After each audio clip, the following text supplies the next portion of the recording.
எக்கச்சக்கமான health benefits இருக்கிற நெல்லிக்காய் வச்சு ரொம்ப சிம்பிளா ஒரு ரெசிபி. இதுல high vitamin C anti accident இருக்கு. நெல்லிக்காய் துவையல் செய்யலாமா? ரொம்ப சிம்பிளான ரெசிபி, டேஸ்டியாவும் இருக்கும். செஞ்சு பாருங்க. ஒரு இட்லி குக்கர்ல நெல்லிக்காய் எடுத்து வச்சிடலாம். கவர் பண்ணிட்டு 15 மினிட்ஸ்க்கு ஸ்டீம் பண்ணி எடுத்துக்கலாம். நல்ல வெந்த பிறகு உள்ள இருக்க சீட் தனியா எடுத்துருங்க. இது இருக்கட்டும். இப்போ ஒரு பேன்ல கொஞ்சமா எண்ணெய் சேர்த்துட்டு உளுத்தம் பருப்பு சேர்த்துக்கலாம். லைட்டா கலர் மாறின பிறகு இதுல காஞ்ச மிளகாய், இஞ்சி, கருவேப்பிலை, சீரகம் சேர்த்து நல்லா வறுத்துக்கலாம். மிக்ஸி ஜார்ல மாத்திட்டு தேவையான அளவு உப்பு, கொஞ்சமா புளி சேர்த்து கோர்ஸா கிரைண்ட் பண்ணிக்கலாம். இப்ப இதுல கட் பண்ண தேங்காய், வேக வச்ச நெல்லிக்காய் ஒரு 100 கிராம்ஸ் அளவுக்கு சேர்த்துட்டு கோர்ஸா கிரைண்ட் பண்ணிக்கலாம். தாளிக்கிறதுக்கு நல்லெண்ணெய் எடுத்துக்கலாம். இதுல கடுகு, காஞ்ச மிளகாய், பெருங்காயத்தூள், கருவேப்பிலை சேர்த்துட்டு நம்ம அரைச்ச நெல்லிக்காய் துவையல் சேர்த்து 2 நிமிஷம் நல்லா வதக்கிட்டு இதோட கொஞ்சமா பொடிச்ச வெல்லம் சேர்த்துட்டு திருப்பி ஒரு 2 நிமிஷம் வதக்கிட்டீங்கன்னா நெல்லிக்காய் துவையல் ரெடி. சூடான ரைஸ்ல கொஞ்சமா நெய் சேர்த்து இந்த துவையல் வச்சு சாப்பிடுங்க. சூப்பரா இருக்கும்.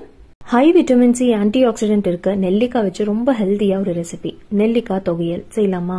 நம்ம ஸ்கின், ஹேருக்கு ரொம்ப நல்லது. ரொம்ப சிம்பிளான ரெசிபி, செஞ்சு பாருங்க. மிக்சியில கட் பண்ண நெல்லிக்காய், கட் பண்ண மாங்காய், பச்சை மிளகாய், இஞ்சி, கருவேப்பிலை, தேங்காய் சேர்த்துட்டு தேவையான அளவு உப்பு சேர்த்துக்கலாம். கோர்ஸா கிரைண்ட் பண்ணணும். தண்ணி சேர்க்காம இதே போல அரைச்சுக்கலாம். தாளிக்க தேவையில்லை. அப்படியே நல்ல சூடான ரைஸ்ல கொஞ்சமா நல்லெண்ணெய் சேர்த்து சாப்பிடலாம். இல்லனா கர்ட் ரைஸ்க்கு வச்சு சாப்பிடலாம். ரொம்ப நல்லா இருக்கும். தோசைக்கும் சூப்பரா இருக்கும். கண்டிப்பா இந்த ரெசிபியை செஞ்சுட்டு ஃபீட்பேக் ஷேர் பண்ணுங்க. நிறைய ஹெல்த் பெனிஃபிட்ஸ் இருக்க நெல்லிக்காய் வச்சு ரொம்ப டேஸ்டியா சட்னி செய்யலாமா? இதுல விட்டமின் சி, ஆன்டி ஆக்சிடென்ட்ஸ் இருக்கு. ஹெல்த்துக்கு ரொம்ப நல்லது. இட்லி தோசைக்கு ரொம்ப நல்லா இருக்கும். செஞ்சு பாருங்க. மிக்சியில கட் பண்ண தேங்காய், பச்சை மிளகாய், கொஞ்சமா கருவேப்பிலை, கை நிறைய கொத்தமல்லி சேர்த்துட்டு 4 பல் பூண்டு சேர்த்துக்கலாம். அடுத்ததா 3 நெல்லிக்காய் கட் பண்ணிட்டு சேர்த்துக்கோங்க. உப்பு, கொஞ்சமா புளி சேர்த்து தண்ணி சேர்த்து ஸ்மூத்தா அரைச்சுக்கலாம். கன்சிஸ்டன்சி அட்ஜஸ்ட் பண்றதுக்கு கொஞ்சமா தண்ணி சேர்த்து நல்லா மிக்ஸ் பண்ணிடலாம். இப்ப தாளிக்கிறதுக்கு எண்ணெயில கடுகு, கருவேப்பிலை, காஞ்ச மிளகாய், பெருங்காயத்தூள் சேர்த்துட்டு நல்லா மிக்ஸ் பண்ணிடுங்க. தாளிப்படுத்து சட்னியில சேர்த்துட்டு கலந்து விட்டுறலாம். சட்னியோட கன்சிஸ்டன்சி இதே போல இருக்கணும். அப்பதான் இட்லி தோசைக்கு நிறைய ஊத்தி சாப்பிட்டா ரொம்ப நல்லா இருக்கும். கண்டிப்பா ஒரு முறை செஞ்சு பார்த்துட்டு மறக்காம உங்க ஃபீட்பேக் எனக்கு ஷேர் பண்ணுங்க. கொள்ளு நெல்லிக்காய் வச்சு ஹெல்த்தியா ஒரு ரெசிபி செய்யலாமா? ரொம்ப டேஸ்டியா இருக்கும். செஞ்சு பாருங்க. பேன்ல கொள்ளு சேர்த்துட்டு நல்லா வறுத்துக்கலாம். இந்த அளவுக்கு கலர் மாறின பிறகு மிக்ஸி ஜார்ல மாத்திக்கோங்க. இதே பேன்ல எண்ணெய் சேர்த்துட்டு பூண்டு, காஞ்ச மிளகாய், கருவேப்பிலை, புளி சேர்த்து வதக்கிட்டு இதையும் மிக்ஸி ஜார்ல மாத்திக்கலாம். அடுத்ததா தேவையான அளவு உப்பு சேர்த்துட்டு நல்லா அரைச்சுக்கோங்க. இந்த அளவுக்கு அரைச்சிட்டு கட் பண்ண தேங்காய், 3 நெல்லிக்காவை கட் பண்ணிட்டு சேர்த்துக்கலாம். இப்ப தேவையான அளவு தண்ணி சேர்த்துட்டு இதே போல் அரைக்கணும். கொஞ்சம் கோர்ஸா அரைச்சுக்கோங்க. நல்ல சூடான ரைஸ்ல கொஞ்சமா நெய் சேர்த்துட்டு இந்த கொள்ளு நெல்லிக்காய் துவையல் வச்சு சாப்பிட்டு பாருங்க. ரொம்ப நல்லா இருக்கும். ஹெல்த்துக்கும் ரொம்ப நல்லது. கண்டிப்பா செஞ்சு பார்த்துட்டு ஃபீட்பேக் ஷேர் பண்ணுங்க. குக்கர்ல துவரம் பருப்பு, நெல்லிக்காய் சேர்த்து ஹெல்தியா ஒரு ரெசிபி செய்யலாமா?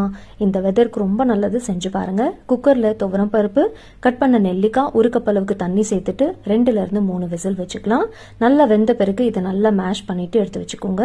இப்ப மிக்ஸி ஜார்ல தக்காளி, சீரகம், மிளகு, 2 காஞ்ச மிளகாய், பூண்டு சேர்த்துட்டு கொஞ்சமா தண்ணி சேர்த்து ஸ்மூத்தா கிரைண்ட் பண்ணிட்டு குக்கர்ல சேர்த்துக்கோங்க. இன்னும் கொஞ்சம் தண்ணி, புளி தண்ணி, மஞ்சள், உப்பு, பெருங்காயத்தூள் சேர்த்துக்கலாம். நல்லா கலந்து விட்டுட்டு கொதிக்க வச்சுக்கலாம். ஒரு கொதி வந்த உடனே ஃப்ளேம் ஆஃப் பண்ணிடுங்க. தாளிக்கிறதுக்கு எண்ணெயில காஞ்ச மிளகாய், கடுகு, கருவேப்பிலை சேர்த்துட்டு தாளிச்சுக்கோங்க. இதோட கொஞ்சமா கொத்தமல்லி, பெருங்காயத்தூள் சேர்த்துட்டு அப்படியே கவர் பண்ணிடுங்க. 10 நிமிஷத்துக்கு அப்புறம் எடுத்து பாத்தீங்கன்னா நல்ல வாசனையா, டேஸ்டியா, ஹெல்தியா நெல்லிக்காய் ரசம் ரெடி. கண்டிப்பா செஞ்சு பாருங்க. விட்டமின் சி, ஆன்டி ஆக்சிடென்ட்ஸ் இருக்க நெல்லிக்காய் வச்சு ரொம்ப ரொம்ப ஹெல்த்தியான ரெசிபி செய்யலாமா? பேன்ல கொஞ்சமா நல்லெண்ணெய், உளுத்தம் பருப்பு சேர்த்து நல்லா வறுத்துட்டு இதுல பூண்டு, பச்சை மிளகாய், காஞ்ச மிளகாய், கொஞ்சமா புளி சேர்த்து 2 நிமிஷம் வதக்கிக்கலாம்.